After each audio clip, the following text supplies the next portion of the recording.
명상록 제1권 감사의 장. 오늘 우리가 함께 살펴볼 글은 2000년 전에 로마 황제가 남긴 고백입니다. 명상록.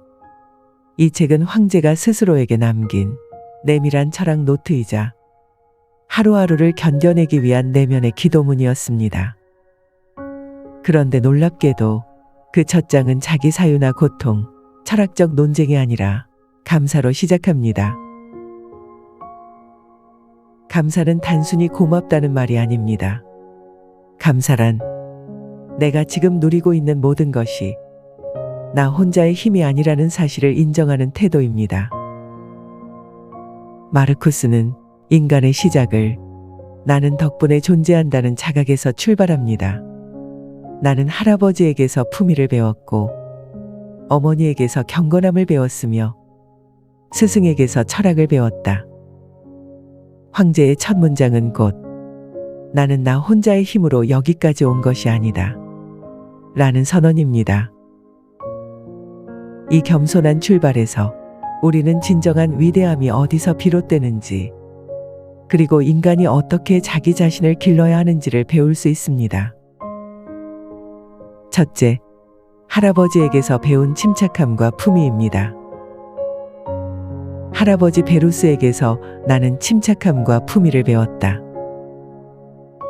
우리는 종종 품위를 지위나 외모, 말투에서 찾으려 합니다. 그러나 마르쿠스에게 품위란 조용함과 자기 억제, 갈등 속에서도 흔들리지 않는 중심이었습니다. 로마 제국의 황제로 살아간다는 건 수많은 위기와 배신, 유혹을 매일 마주한다는 뜻입니다. 그 속에서도 중심을 지키는 힘은 바로 침착함에서 나옵니다. 현대 사회를 사는 우리에게도 이 교훈은 유효합니다. 우리는 SNS로, 뉴스로, 관계로 끊임없이 흔들립니다. 그럴수록 우리는 더 깊고 조용한 중심을 가질 필요가 있습니다.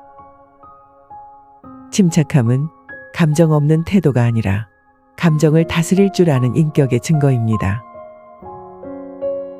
둘째, 어머니에게서 배운 경건함과 절제입니다. 어머니에게서 나는 신에 대한 경외심과 검소함을 배웠다. 그리고 남을 험담하지 않는 태도를 배웠다.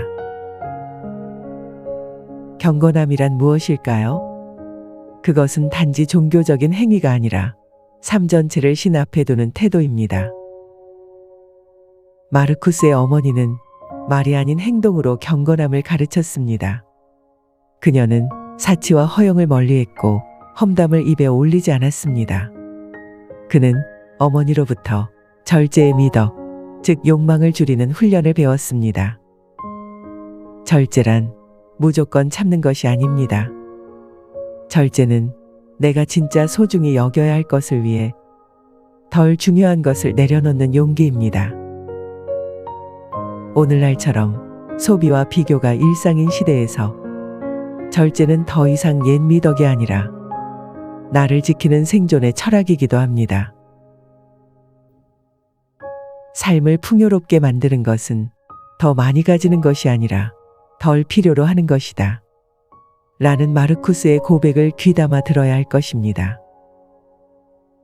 셋째, 아버지에게서 배운 인내와 자기 절제입니다. 아버지에게서 나는 겸손과 인내, 타인을 함부로 판단하지 않는 자세를 배웠다.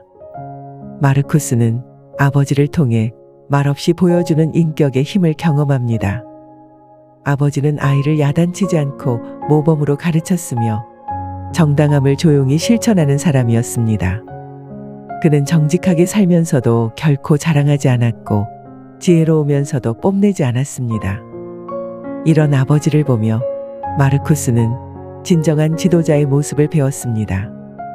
오늘날 우리는 소리 지르는 리더를 너무 많이 봅니다. 그러나 진정한 리더는 말하지 않고도 신뢰받을 수 있는 사람입니다. 겸손이란 자신을 낮추는 것이 아니라 굳이 높일 필요가 없다는 확신에서 나오는 평온함입니다.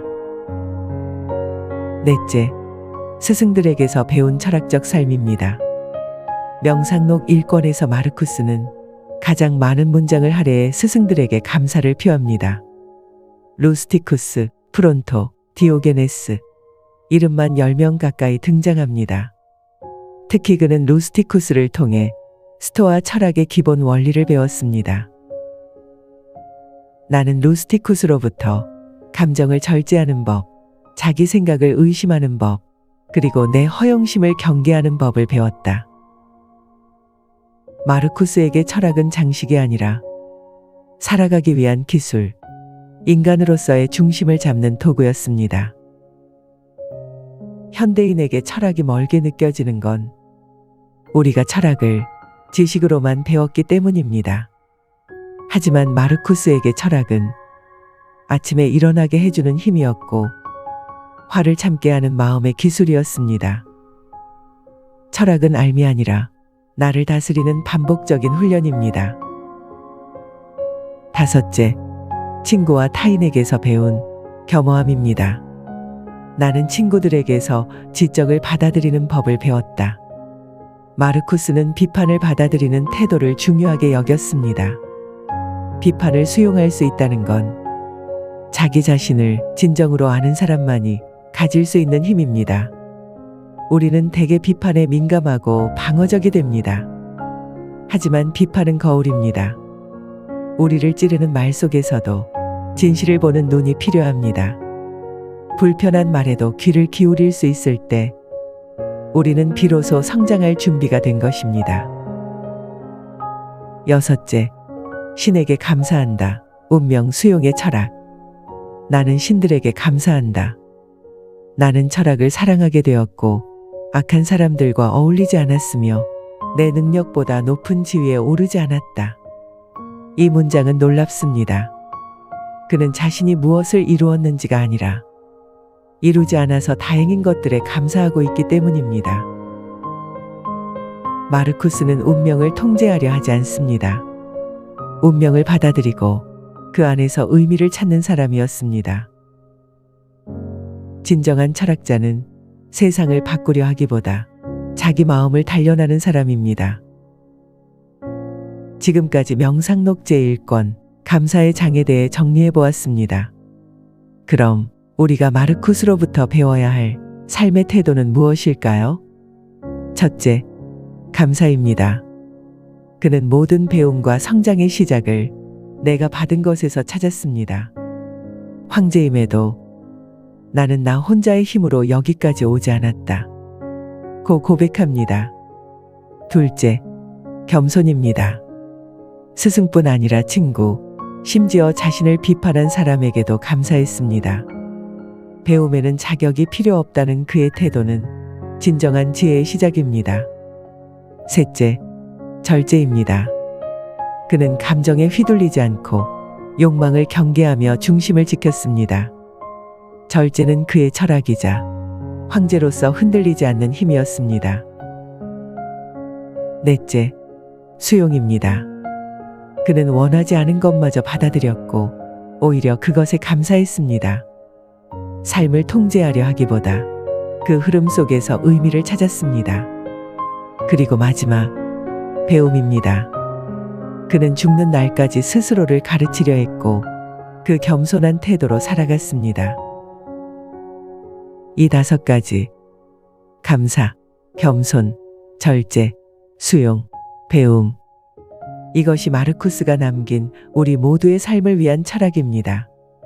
여러분, 오늘 마르쿠스 아우렐리우스의 감사의 장을 함께 읽었습니다.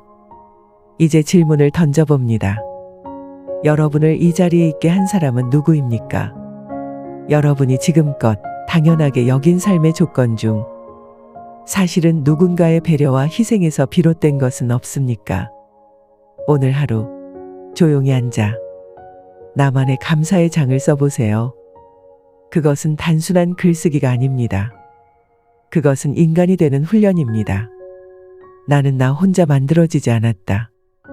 이 겸손한 깨달음에서 위대한 황제의 철학은 시작됩니다. 감사합니다.